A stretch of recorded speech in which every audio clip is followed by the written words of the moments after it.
രാവിലെ കണ്ണു തുറന്ന് ഇൻസ്റ്റഗ്രാം നോക്കിയപ്പോൾ എന്താണ് ഫുൾ വാലന്റൈൻസ് ഡേ പോസ്റ്റുകൾ. കുറച്ച് നേരം ഇടണമെന്ന് ആലോചിച്ചു. പിന്നെ എന്തിനാലേ, നമുക്ക് എല്ലാ ദിവസവും വാലന്റൈൻസ് ഡേ ആണല്ലോ. Not the point. ആ പേരും പറഞ്ഞിട്ട് കുറച്ച് നല്ലൊരു റെസ്റ്റോറൻറ്റ് പോയിട്ട് ഫുഡ് കഴിക്കുക എന്നുള്ളതായി പ്ലാന്. അങ്ങനെ നേരെ വിട്ടു മാൻഡറിനിൽ. വാലന്റൈൻസ് ഡേ ഫുഡ് കുറച്ച് റൊമാൻസ്ഡ് വേണേ.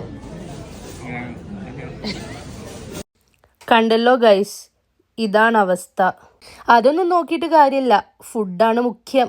അങ്ങനെ കുറച്ച് സൂപ്പ് കഴിച്ചിട്ടാണ് കേട്ടോ ഇന്നത്തെ ലഞ്ച് സ്റ്റാർട്ട് ചെയ്തത്. പിന്നെ ഞാൻ എന്തൊക്കെയോ കുറേ വെറൈറ്റി ഐറ്റംസ് എടുത്തു. സുഷി, പിന്നെ അതുപോലെ തന്നെ ഇവരുടെ ന്യൂ ഇയർ ആയതുകൊണ്ട് തന്നെ കുറേ നല്ല ഫുഡ് ഇൻട്രൊഡ്യൂസ് ചെയ്തിട്ടുണ്ട്. അതെല്ലാം വാരിപ്പെറുക്കി എൻ്റെ പ്ലേറ്റിൽ നിങ്ങൾക്ക് കാണാം. എല്ലാം ഞാൻ ട്രൈ ചെയ്തു കേട്ടോ. ഇതൊക്കെ എന്താണെന്നൊന്നും ഡീറ്റെയിൽ ആയി പറയാൻ എനിക്കറിയില്ല. എന്തൊക്കെയോ തിരിച്ചു കടിക്കാത്തുണ്ട്. അപ്പുറത്തെ പ്ലേറ്റിലൊന്ന് എത്തി വലിഞ്ഞ് നോക്കിയപ്പോൾ ദാ കുറേ പച്ചക്കറി. ഇതൊക്കെ കഴിക്കാനാണോ മാൻഡറിനിൽ വന്നതെന്ന് ഞാനൊരു നിമിഷം ആലോചിച്ചു. പിന്നെ നമ്മൾ അത്ര ജഡ്ജ്മെൻറ്റിലാവരുതല്ലോ.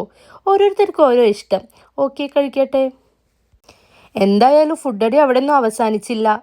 പിന്നെ കുറച്ച് പച്ചക്കറികളും ഹെൽത്തി ആവാമെന്ന് വിചാരിച്ച് കുറേ സാലഡൊക്കെ എടുത്തിട്ടുണ്ടായിരുന്നു കേട്ടോ. തായ് മാംഗോ സാലഡ് അങ്ങനെ എന്തൊക്കെയോ.